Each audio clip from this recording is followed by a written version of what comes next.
నాయుడు గారి మోసాలని ప్రశ్నిస్తున్నందుకు కావచ్చు, ఇన్ని ఇబ్బందులు పెట్టినా కూడా వైఎస్ఆర్ కాంగ్రెస్ పార్టీని నమ్ముకొని జగనన్న చేసినటువంటి మంచిని ప్రజల్లోకి తీసుకువెళ్తున్నందుకు అనేక ఇబ్బందులు పెడుతున్నారు. మరీ ముఖ్యంగా బీసీలను టార్గెట్ చేసి చంద్రబాబు నాయుడు గారు ముందుకు వెళ్తున్నారని ఇవన్నీ ఎపిసోడ్స్ లో స్పష్టమవుతుంది. కాబట్టి ఇదే కాదు, మమ్మల్ని ఎన్ని ఇబ్బందులు పెట్టినా మేము నిలబడతాం. మా పార్టీ ఉద్దేశం ఒకటే, ప్రజలకు మంచి చేయాలి, ప్రజలకు మేలు చేయాలి.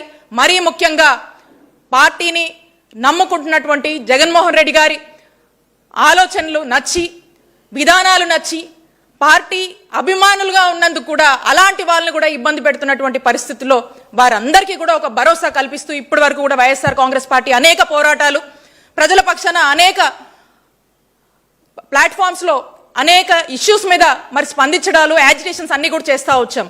కాబట్టి ఇప్పుడు స్పెసిఫిక్ గా బీసీలకు సంబంధించినటువంటి సమస్యలు, బీసీలకు జరుగుతున్నటువంటి అన్యాయాలు, బీసీలకు మీరు ఇచ్చినటువంటి హామీల మీద నిలబడట్లేదు చంద్రబాబు నాయుడు గారు అనేటువంటి అంశాలు, పైగా బీసీలకు ఏం చేస్తే బాగుంటుంది, బీసీలకు జగనన్న పాలనే బాగుంది, బీసీలకు మళ్ళా మంచి రోజులు రావాలంటే జగనన్న పాలనే రావాలి, జగనన్న పాలనే కావాలి అనేటువంటి ఒక మంచి అంశాలతో మరి కార్యాచరణ ఉండబోతుందని తెలియజేసుకుంటూ, ఈ కార్యాచరణని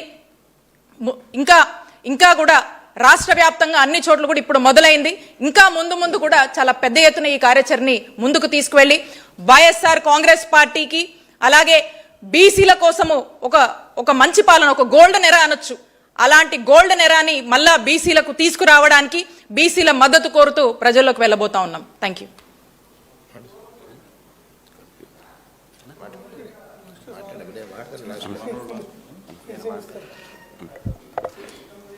అందరికీ నమస్కారం.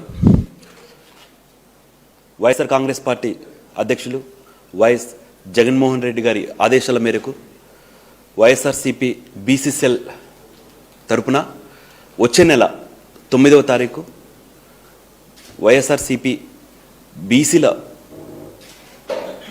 లీడర్లు కావచ్చు, మంత్రులు కావచ్చు, అందరం కలిసి ఒక కార్యక్రమం ఏర్పాటు చేయడం జరుగుతుంది. ముఖ్యంగా ఈ కార్యక్రమంలో గడిచిన 2 సంవత్సరాలలో బీసీల పైన చేసిన దాడులు కావచ్చు, లేదా బీసీలకు లేనిపోని దొంగ హామీలు ఇచ్చి ఓట్లు వేయించుకొని ముఖ్యమంత్రి అయ్యి కేవలం చంద్రబాబు నాయుడు గారు వాళ్ళ కోటరీ ఎలా డబ్బులు సంపాదించుకుంటున్నారు, బీసీలకు ఎలా వెన్నుపోటు పొడుస్తున్నారు, దాంతోపాటు ముఖ్యంగా బీసీల పైన దాడులు, అక్రమ కేసులు, దీనిపైన క్లుప్తంగా చర్చించుకొని, అదేవిధంగా జోనల్ వైజ్గా, డిస్టిక్ వైజ్గా, కాన్స్టిట్యున్సీ వైజ్గా ఇంటింటికి ఈ కూటమి ప్రభుత్వం చేసే అక్రమాలు తెలియజేయడం కోసం ఈ కార్యక్రమానికి శ్రీకారం చుట్టడం జరిగింది. ముఖ్యంగా 2019 నుంచి 2024 వరకు